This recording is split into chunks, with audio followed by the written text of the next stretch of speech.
Veja que o texto começa dizendo aí que João chorava porque ele não via ninguém digno de abrir o livro e desatar os seus 7 selos. Mas aí, coloca o verso lá, ele não vê ninguém, verso 5, vamos lá, depois a gente volta para cá. Aí ele diz assim, um dos anciãos veio para ele e disse, não chores, não chores, eis aqui o leão da tribo de Judá, a raiz de Davi. Então veja bem, aí você tem, se der para destacar aí, Daniel, vamos destacar, leão venceu, ok? Então coloca aí, leão venceu e raiz de Davi. Pronto. E o texto, ou melhor, o versículo está orbitando em torno dessas 3 expressões, leão, a raiz de Davi e venceu. Então, quando o texto diz e venceu, aqui você tem a ideia do Cristo vencedor. Veja que o livro do Apocalipse, ele não está apresentando um Cristo humilhado, um Cristo derrotado, um Cristo sem força. O livro do Apocalipse está mostrando o Cristo que é o vencedor. Por isso que ele diz assim, que venceu. Olha aí, que venceu. Está aí no próprio texto bíblico. Que venceu. Então aqui nós temos o próprio texto bíblico mostrando que Jesus Cristo, ele é o vencedor. Ele é o vencedor. Agora, irmãos, para vocês terem uma ideia, essa expressão do Cristo que venceu, ela não foi compreendida pelos judeus até hoje. Nós temos os judeus messiânicos que aceitam Messias, mas a passagem de Isaías 53, ela antes era compreendida como uma profecia para Jesus, depois ela foi totalmente complicada pelos judeus. Por isso que quando você lê Atos 8, o eunuco faz a pergunta, de quem fala o profeta? Porque alguns passaram a aplicar a passagem de Isaías 53 ao próprio Israel. Por que, pastor Zé? Porque eles não cabia na mente deles a ideia da vinda de um Messias para sofrer, para humilhar, para ser crucificado. A ideia era de um Messias vencedor. Olha aí o texto. E respondendo o eunuco a Filipe diz, rogo-te de quem diz isto o profeta? De si mesmo ou de algum outro?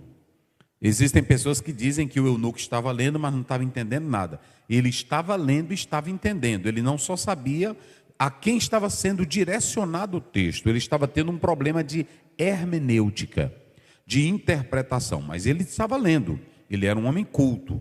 Agora ele não sabia como interpretar corretamente. Por isso que aí o Filipe pergunta, tu estás entendendo? É no verso 31, né? Tu entendes o que leis? Porque muitas interpretações surgiram em torno dessa passagem bíblica.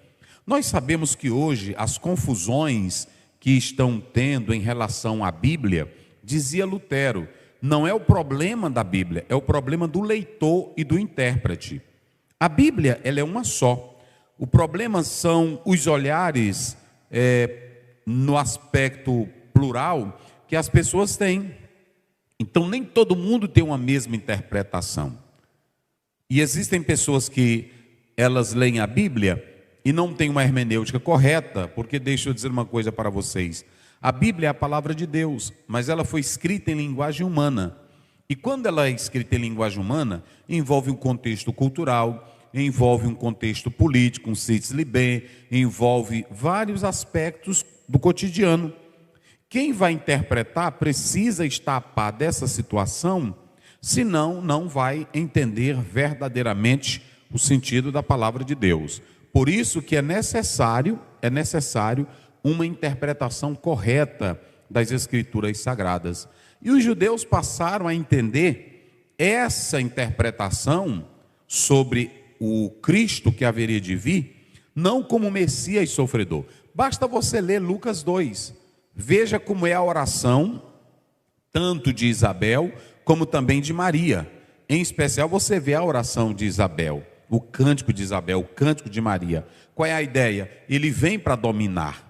Ele vem para ser o grande vencedor. E aí, muitos vão se decepcionar com Cristo, porque a visão que eles teriam do Cristo messiânico, do Cristo que haveria de vir, Jesus não fez conforme eles esperavam. Vamos ver lá em Lucas, só para os irmãos terem uma ideia. Essa questão aqui, ela é muito importante, porque até hoje também tem muito irmão que não sabe o que é ser crente. E eu não vou dizer, irmão, na maioria do pessoal hoje, irmão, as crenças são totalmente diferentes. Totalmente. A maioria, até pastor tem um bocado que tudo é errando, interpretação errada.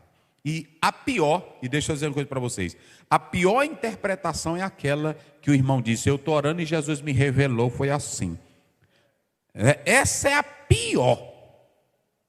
É a pior. Eu preguei agora em Canoas, e eu disse para os irmãos lá, que se Jesus descer do céu, se um anjo descer do céu e ele citar algo, pergunte onde é que está escrito na Bíblia. Se ele não te mostrar, pode dizer que o anjo é mentiroso, porque a Bíblia não deixa Jesus contrariar a própria palavra dele. Paulo diz em Gálatas 1:8, ainda que eu mesmo vá ir, ou um anjo desça do céu. Então, você tem que entender essas questões, porque tem irmão que espiritualiza. Eu não estou falando do irmão espiritual, eu estou falando do irmão que espiritualiza. Ele não quer estudar, ele não quer pesquisar, ele não quer compreender as regras da interpretação, aí ele cria uma interpretação espiritualizada. Eu estava lendo o texto e o Espírito me revelou assim. Já está revelado, você só pede para ele te iluminar. O Espírito Santo não vai revelar mais nada. Já está revelado. Pronto. Tem irmão que fica com... E eu gosto de citar, depois eu vou mostrar isso aqui para vocês.